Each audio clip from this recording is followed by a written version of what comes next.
All right, welcome to the Chicano Story Project. I'm very honored to be sitting here with Anthony Tabares of Rockin Chicano. We're going to talk to him today about his journey and about his business. Anthony, welcome. Thank you for having me here. It's a blessing. All the newscasts and the cameras.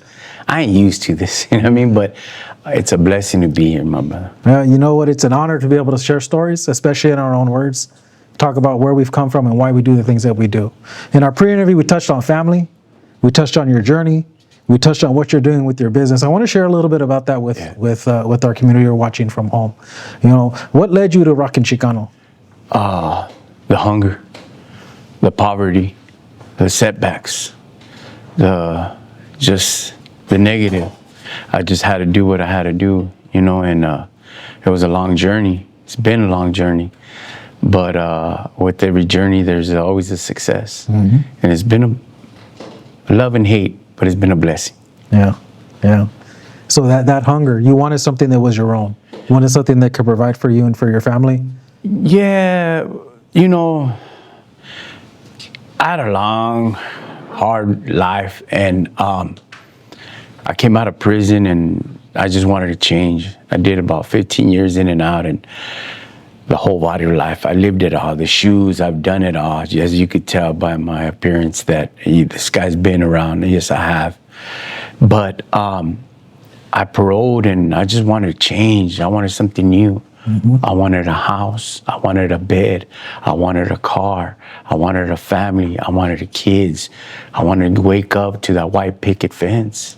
No more bars and running the muck through the streets and through the barrios and get caught up in that trap that everybody speaks about. Mm-hmm. I got out, went to church, and changed my life. And church was hard. Not that it was hard, but things happen in church, you know. And we were left broke with no finances. And my last born was being, you know, he was coming out, and we didn't have no money. They left us broke. And I knew how to do the events. I knew how to do everything through the college and through the programs that they had. And I developed Rockin Chicano through my uncle. He named it, and it was Rockin Chicano. And I knew how to do the events. And from there, I just pushed it. The sky's the limit. I started with $36. Went and hit every show that I could. And I would have my truck. My truck. I would rack it up like if it was the jardineros. Yeah. And I would pack it up, and I started with $36, and I just kept on pushing. And it was a family thing, and my wife would work 7 days a week. Yeah. Well, I hustled and got everything ready and took the kids to school, everything, and still dealt with the issues in the barrio, issues with the families, and issues with just financial stability itself, you know, trying to survive in the barrio. So you took what you knew, what you've learned, you took your experiences, you wrapped it up, and you put it into something, the Rockin Chicano brand, the Rockin Chicano, your products, and that shows up in the places. I've seen it online, where the places that you've been, the Santa Fe swap meet, the car shows, and all the other places where you're selling your merchandise, but I also see you connecting to the people who are coming. And how much of that is part of your business, and why is that important to you? That's a good question. What people don't understand is the communication. If you caught the eye, you caught the heart, you caught the wallet, and you caught the purse. People don't understand that, you know? And it's just not just talk, but get to know, get to understand the gente and the raza, especially our people, you know?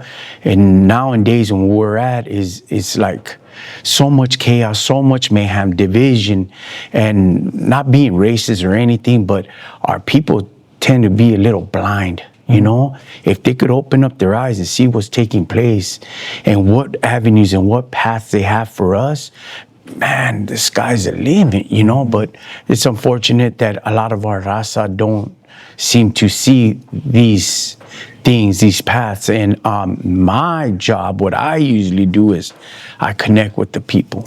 We chop it up, and you know, whatever, like yourself, you don't look like a homeboy. So with your green eyes and all that, I would spit the game. What's up, man? Hey, what you're ELAC, homie? You're from East LA College? You know what I mean? Well, what's your story? You know, just for him to come and spend some time and maybe purchase something. I think to me, it's not about the sale, it's about the communication that you make with your customers, because they're going to remember you so much that maybe like 80% of the people that see me in the streets, hey, what's up, Rockin Chicano? I don't remember them. Sure. But I do remember the conversation itself, because it's very important that we connect and let these people understand that we're not born with the silver spoon in our mouth. We're not born with wealth.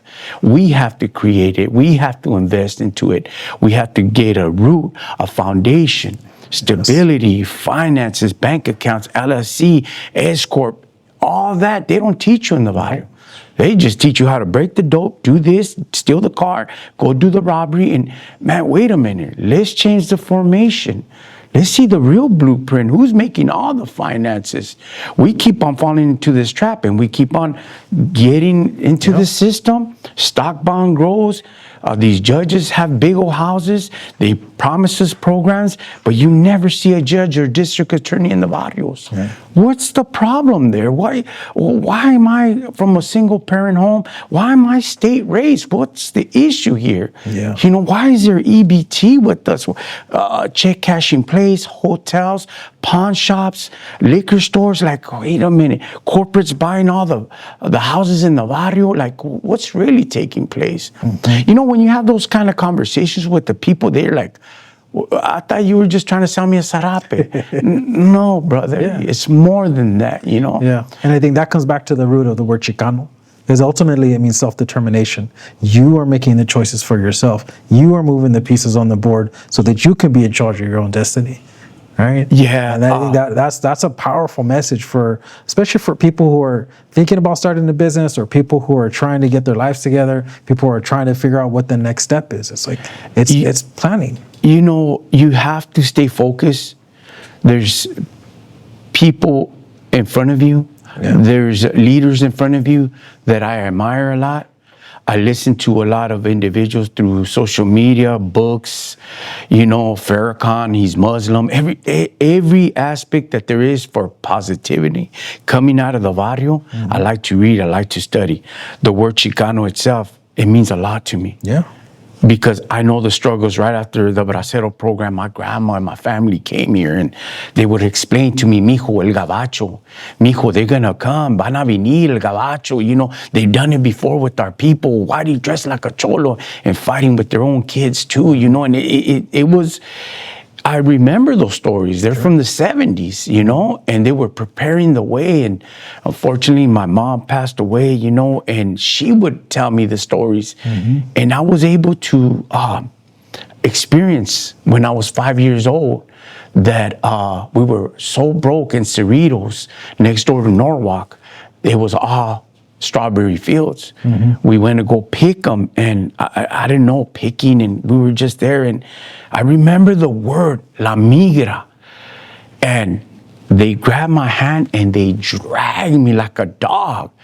And my brother was in the bulto, and we went to the abandoned houses, and we went back to the barrio. It wasn't too far from the neighborhood. And when we stopped, I said, Ama, ¿qué es la migra? You know? And she explained to me what it was. But from far away, I was able to see them in their uniform. Now that I've created 297 combinations of sarapes of two tones, I made them for the lowrider, the Fisher body, for the 30s, the 40s, and the 50s, because Mexico only has 7 solid colors. I was able to design all those sarapes, and I designed the sarape jacket. Well, with that part, I have to go back and forth from Mexico to United States. Every time I cross that border, because there's 2 borders. You got the wall that was built. The concrete wall was built for the Russians, the Ukraine war and the Russians, and the Russians would rush the border. So they made the barriers. There's a barrier checkpoint there, and then the regular checkpoint. Then you cross over. Every time I get to that first one, they want to see your credentials. So you got to pop them up. Every time I get my credentials and I pop them up, I always say, thank you, God.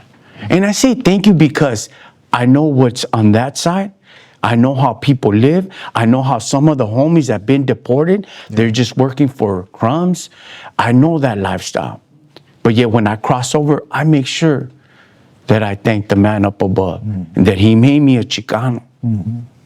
And I'm proud of who I am, what I've been through, what I've established. So that word Chicano, I take it personal. Yeah, absolutely. Well, that's why you're a perfect fit for what we're doing here, man. Because I think you'll find in our audience, you'll find in the crew that are working here that word is not a label. It's a way of living. It's a way of looking at the world around us and understanding how we fit in, and also how we have a responsibility to change it for the better.